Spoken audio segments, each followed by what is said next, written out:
Linda Chavina, eres mi vida.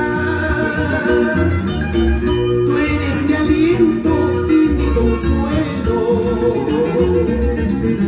El brillo eterno de tus lindos ojos ha penetrado todita mi alma. El brillo eterno de tus lindos ojos ha penetrado todita mi alma.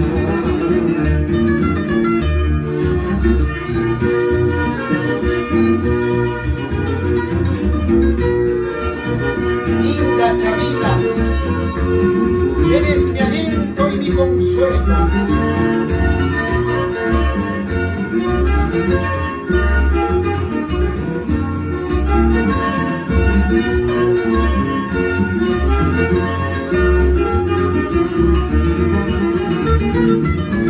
Ni la distancia que nos separa será el motivo para olvidarte.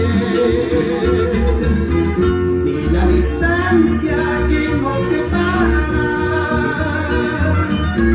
será el causante para olvidarte.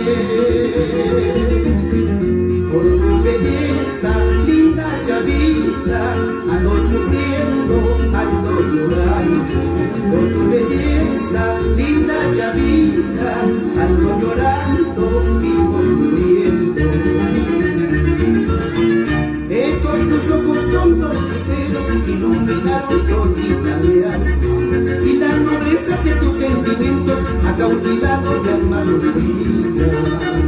Esos tus ojos son dos luceros que iluminaron todita mi alma, y la nobleza de tus sentimientos ha cautivado mi alma sufrida.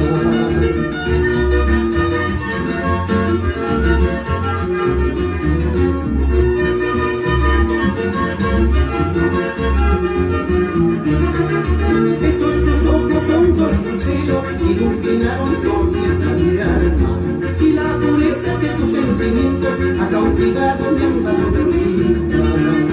Esos tus ojos son dos luceros que iluminaron todita mi alma, y la pureza de tus sentimientos ha cautivado mi alma sufrida.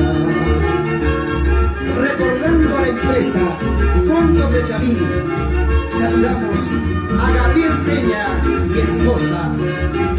¡Vamos, Vinicho!